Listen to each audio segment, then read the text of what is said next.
Good morning students, welcome again in online classes, class 10th. Chapter है economics, money and credit.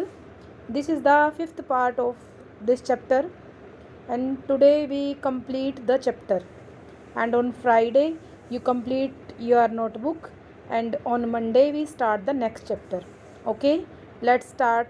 Firstly we revise the last content and then uh, discuss the next. Okay, let's continue. In my last video we discussed about the sources of the credit, formal sources and informal sources. Formal sources bank के through होता है loan, और informal sources हम किसी से भी loan ले सकते हैं, अपने आस पड़ोस, अपने किसी रिश्तेदार से, किसी भी शॉप से, कहीं से भी जहाँ से पैसा हमें मिल सकता है. इनफॉर्मल में जो रेट ऑफ इंटरेस्ट, ब्याज की दरें बहुत महंगी होती हैं और फॉर्मल में सस्ती होती हैं. फॉर्मल में डॉक्यूमेंटल काम ज़्यादा होता है और इनफॉर्मल में कम होता है. कल हमने फॉर्मल की क्रेडिट की एडवांटेज और लिमिटेशंस की थी, फिर हमने इनफॉर्मल की एडवांटेज और लिमिटेशंस की थी. फिर हमने डिस्कस किया था do credit is always beneficial और नॉट. तो ये मे भी कभी बेनिफिशियल भी हो सकता है या फिर ये डिबेट ट्रैप भी हो सकता है कि ब्याज की दरों के नीचे दब जाना. इस टाइप के बहुत सारे केसेस होते हैं. बहुत सारे गरीब लोग जो हैं वो ब्याज की इन दरों के प्रलोभन में आ जाते हैं और ब्याज ले लेते हैं, ब्याज पे पैसा उठा लेते हैं. किस्तें पूरी ना होने के कारण सुसाइड तक वो लोग करने को मजबूर हो जाते हैं. तो ये एक तरीके से ट्रैप भी बताया गया है. उसके बाद इंडिया में क्या स्टेटस है ये हमने देखा था. उसके बाद प्रॉब्लम्स जो आती हैं, एकदम से हम ब्याज की दरें नहीं पे कर पाते और ये महंगा पड़ता है, या हमें प्रॉब्लम आती हैं जो भी इनफॉर्मल की जो है बोरोवर है या जो लेंडर है, उन दोनों के लिए ही ये डेंजर है, क्योंकि ब्याज की दरें पूरी ना कर पाने के कारण जब्त भी किया जा सकता है या फिर किसी लेंडर की मनी भी ख़त्म हो सकती है, कोई लेके भाग भी सकता है.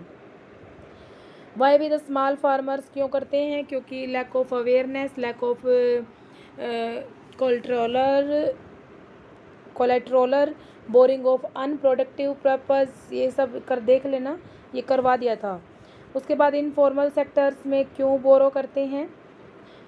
आज हमने करना है कोऑपरेटिव सोसाइटी, सहकारी समितियाँ. सहकारी समितियाँ किस तरीके से ब्याज देती हैं, ब्याज पे पैसा देती हैं. देखो, सहकारी का मतलब है कि हम किसी भी ऐसे ऑर्गेनाइजेशन से people join for the mutual help, आपस में कोई.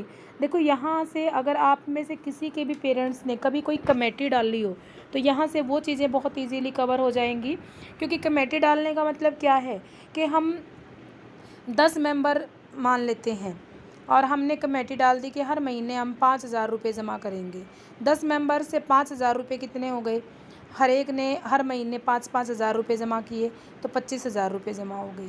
ठीक है, अब उन 25,000 रुपये की किसको ज़रूरत है? उन 10 मेंबर्स में से अगर किसी को ज़रूरत है तो वो बंदा उन 25 को यूज़ कर सकता है. ठीक है, और सब के पैसे फ़िक्स डिपॉजिट में जमा होते जाएंगे. मतलब 5, जैसे मैंने अगले महीने मैंने 5 कराए, आपने 5 कराए, तो हमारे 10-10 हज़ार रुपये हो गए. फिर अगले महीने अगर 25,000 की किसी को ज़रूरत तो ठीक है, वरना वो फ़िक्स डिपॉजिट में इकट्ठे होते जाते हैं. जब वो महीने 13 महीनों की कमेटी डाली जाती है या 15 महीनों की कमेटी, उसके बाद उन लोगों को 2,000 रुपीज़ एक्स्ट्रा के साथ प्रॉफिट दे दिया जाता है. ठीक है, development of the members in the main purpose, not earning profit. इसमें अर्निंग प्रॉफिट नहीं होता, बल्कि उन 10 लोगों में से किसी को भी पैसे की एकदम से ज़रूरत होती है तो वो पूर्ति हो जाती है.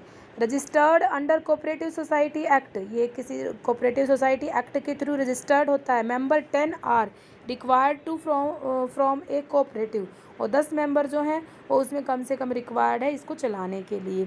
Types of cooperative: farmer cooperative society, producer cooperative society, weaver cooperative society, customer cooperative society and cooperative credit society. ये सबसे लास्ट वाला है, लोन देने के लिए इस टाइप की सोसाइटीज़ काम करती हैं. Role of the cooperative society in the capital formation. Cooperative accumulate its capital with the contributor of members, कितने मेंबर्स उसके अंदर हैं, उनके अंदर कंट्रीब्यूटर होता है। Sometimes they take loans from the banks and NBFIs in the name of cooperative and use the funds either the collective investment or grants loan on the needy member of the society। किसी needy member को भी ज़रूरत हो सकती है या फिर वो सोसाइटी मिलके किसी को ब्याज पे पैसा दे सकती है। सपोज कीजिए कि 10 मेंबर्स ने 50-50 हज़ार रुपये जमा कर लिए और वो 50 हज़ार रुपये जमा होने के बाद वो हो सकता है किसी और को भी वो ब्याज पे दे दे वो पैसा, अगर उन 10 मेंबर्स में से किसी को ज़रूरत नहीं है तो अपने पैसे को बढ़ाते रहते हैं और इस तरीके से अपनी ज़रूरतों को पूरा भी करते हैं। The charges as low rate of interest as the motive is not to be earn profit.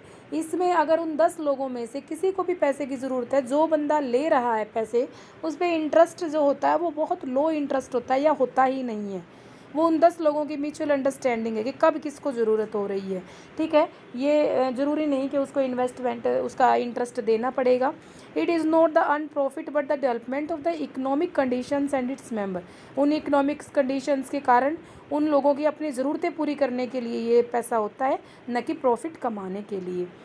Self help group SHG, it is the small group of 10 to 20 people billowing from the same location. एक ही location से 10 से 20 लोग इकट्ठे नज़दीक से रह रहे हैं। The main purpose of the such group is to help the members for the economic wellbeing.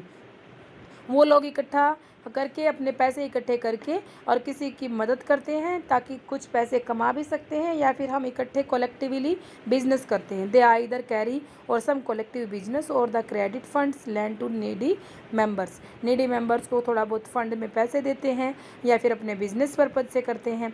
Government encourage such groups by arranging bank loan and subsidised rate of interest subsidised rates of interest. Government भी इनको encourage कर रही है इस type की society, ताकि bank से loan लेना अगर लोगों को महंगा पड़ रहा है तो इस टाइप के लोन से लोगों को लोन के नीचे दबना नहीं पड़ता। Organise in self help group origin, क्या क्या ओरिजिन है? Concept of SHG development in Bangladesh में हुई थी।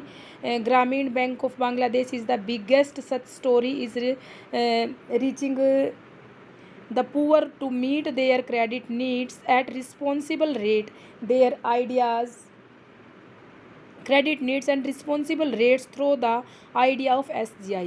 ये उसको उस महंगे ब्याज की दरों से बच जाते हैं और इस टाइप की अगर वो सोसाइटी बनाते हैं तो it is the beneficial for the rural area. Most of the borrowers are women and belong to the poor section of the society. इसमें वुमेन पार्टिसिपेट ज़्यादा करती हैं। The idea is the brain child of development by the renowned economist professor Muhammad Yunus receipt in the Nobel prize in peace in 1996 में ये महमूद यूनुस ने बनाया था, जिसको कि नोबेल प्राइज़ भी दिया गया था।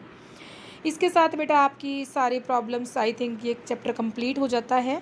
आज आपको इतना चैप्टर करने के बाद NCERT क्वेश्चन सैटरडे और संडे में 2 दिन में कंप्लीट कर लेने हैं। उसके तुरंत बाद आपको मंडे को नेक्स्ट चैप्टर शुरू करवा दिया जाएगा। Okay, thank you, have a nice day.